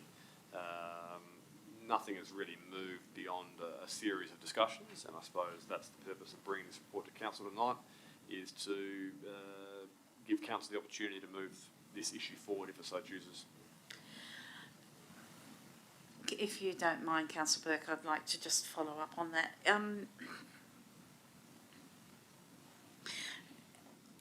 This is possibly asking for speculation, but would the Department of Health actually wish to maintain a infant health clinic in the town, or is there a move to actually reduce the number of infant health clinics that they have in the metropolitan area? I'm just curious about, given that you've had these discussions ongoing for some years and there's been no progress, my curiosity is about whether there is even a desire to maintain an infant health clinic in this town by that state government department. Through you, Madam Mayor, based on the discussions I've been privy to, I think the answer would certainly be yes, to the extent that, were it possible, I'm sure the department would be interested in potentially acquiring the 1,000 square metre site via an excision process. Now, that's something that council can certainly contemplate. It would relieve the town of the asset management burden. It would allow the Department of Health to own the site upon which they operate, which both reasonably positive outcomes. However, it would very much limit the implementation of the town centre master plan, which provides quite clearly for intensive, medium, high density residential development, 3 to 5 stories. That's been carried through to the adopted local planning strategy and carried through again into LPS 11. So whilst there might be some benefit in simply excising it off and allowing the Department of Health to be the management authority for that site,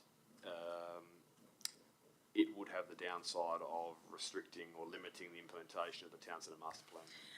Okay, so apologies again, councillors. I would follow on from that and say that the state government have multiple sites that they could potentially expand an infant health clinic into, because the footprint of an infant health clinic is not so large. And certainly I think it would go against state government policy to take a site that is ideal for multi-use residential, but wouldn't the scenario that you've just outlined require this council to relinquish their management orders on that site before the Department of Health could actually have that site? Would that not be the correct process? Through Madam Mayor, yes, that would be the typical process. Okay, so if this council refused to relinquish the management orders on that site, the outcome of that entity having that site exclusively for an infant health clinic could not happen.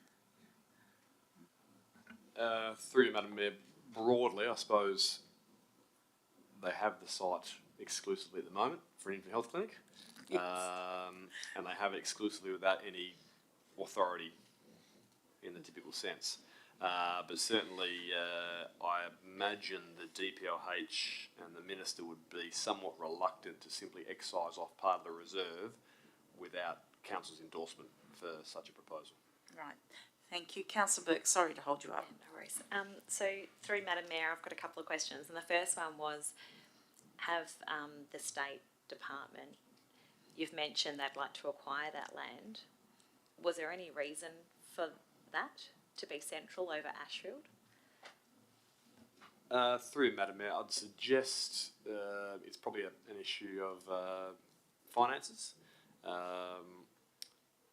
Staying there would be the cheapest and simplest of all options for the department. They're already established, so to actually relocate to another facility would be a cost, and the town understands that. But equally, the department probably shouldn't expect to be able to use the town's facility in perpetuity without a lease and an associated lease premium. So there will be a cost at some point, I'd suggest.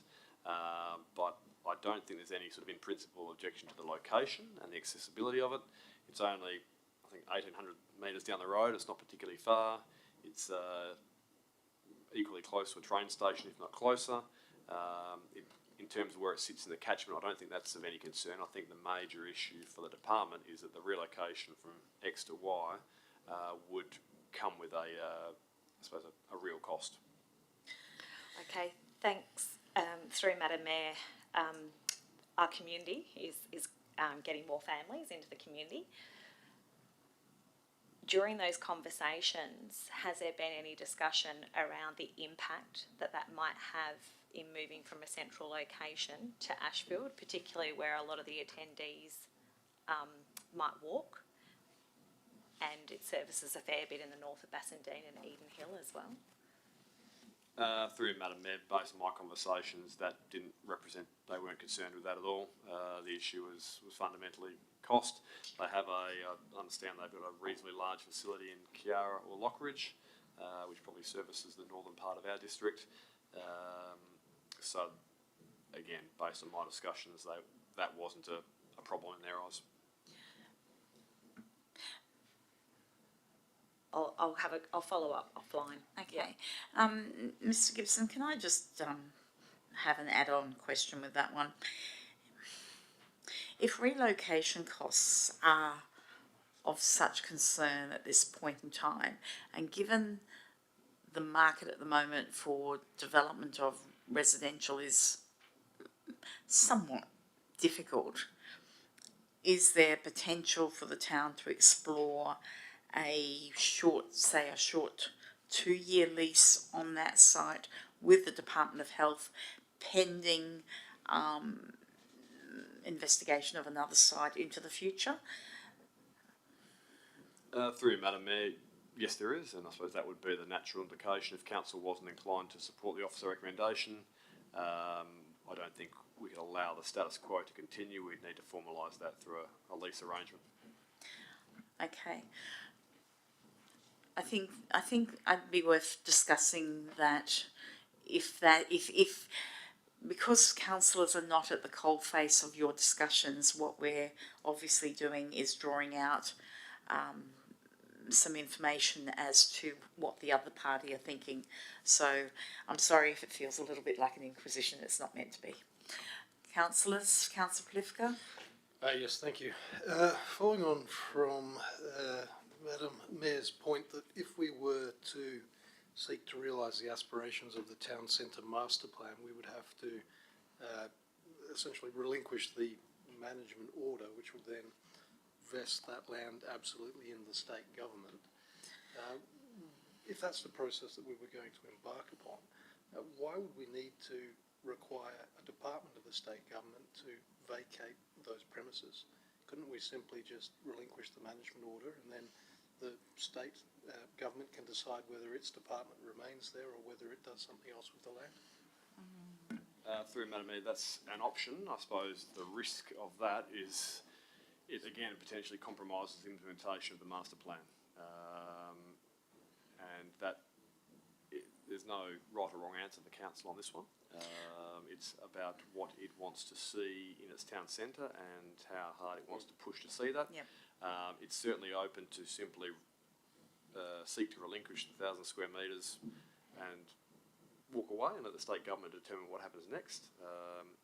In that instance, there's a very real possibility that it would simply be as it currently is for some time to come. So that's a decision that council needs to make next week to determine how it wants this site treated going forward. Mr. Gibson, can I just ask, if a council, just a general question, if a council is relinquishing management orders on Crown land, could that be made with conditions? Through Madam Mayor, not particularly. It could be with requests, but it wouldn't be up to the town to dictate terms to the state. I was rather hopeful, sorry about that. Okay, councillors, if we're finished with questions, we'll move on. Everyone done and dusted on that one? Okay. 9.7 is accounts paid. Normally we don't need a summary on this. Through you, Madam Mayor, in the absence of having endless time, our preference is for councillors to read the accounts paid and to email the officers so we have a chance to give you the correct information, because it's pretty hard to quote RFT numbers and have an answer at the top of our mind anyway, so take that on notice. I'm not sure that anyone had questions. So, we go to 9.9, which is the Memorandum of Understanding with Swan Districts Football Club. Councillors, questions on this one? Councillor Plifka?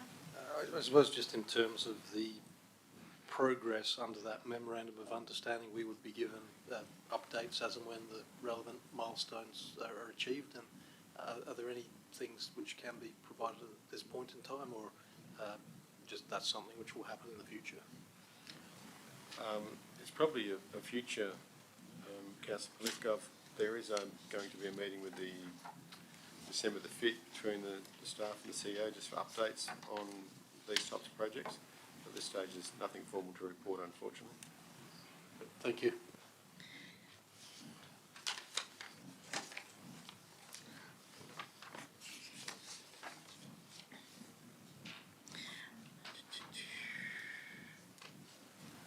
Okay, so councillors, 9.10 is draft amended local planning policy 2, sustainable development. Mr. Gibson. Through Madam Mayor, yes, this policy, the purpose of this report is for council to consider the draft amended local planning policy 2, which is sustainable development. Again, the matter's quite self-explanatory, with it simply proposing to undo some of the changes the council made in June 2023 on the basis of unforeseen decisions by the Minister in relation to the medium density codes. Thank you, Mr. Gibson. Councillors, questions on this one? Yes, thank you, Madam Mayor. Director Gibson, given the decisions that the state government have made, bringing our policy into line with that would, I suppose, ensure that decisions that we made in line with our policy would be, I suppose, more sustainable in the face of any potential challenge somebody might bring? Through Madam Mayor, not particularly. I suppose this is providing a different avenue of assessment by way of the reinsertion of the matrix and the point system. Every decision that council makes, whether it's imposing conditions on an approval or refusing an application, is subject to, or potentially subject to challenge. So this won't necessarily change the number of appeals we get, not that we get very many at all, but this is simply to reinsert the provisions that were removed on the basis that we're expecting the medium density codes to come into effect on the 1st of September. That obviously didn't happen, so we're looking to reinsert that points matrix back into the policy. Yeah, great, thanks for that.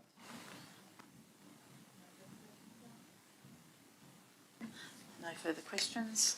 Okay, so councillors, the next one is 911, contract variation, supply and installation of a bore at Ashfield Reserve. Mr Adams. Thank you, Madam Mayor. And through you, the purpose of this report is to put forward to Council the proposition to award a variation to the contract, contract number 042023, for the supply and installation of the new bore at Ashfield Reserve. We did recognise that the variation would be required to update the switchboard at tender time, and that was priced at tender time at $29,500. And we've done some further investigation over the past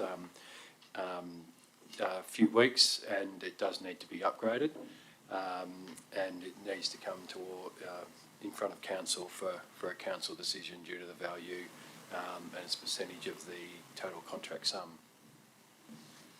Councillors, questions? Councillor Burke, I think you had a question on this one. Yeah, and I think it may have just been answered. Answered, yeah. Yeah, thank you. Okay, councillors, no further questions on this one? Okay, this will now bring us to confidential business going behind closed doors. So I'll just ask if the recording, tell me when the recording is turned off.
previous notice has been given.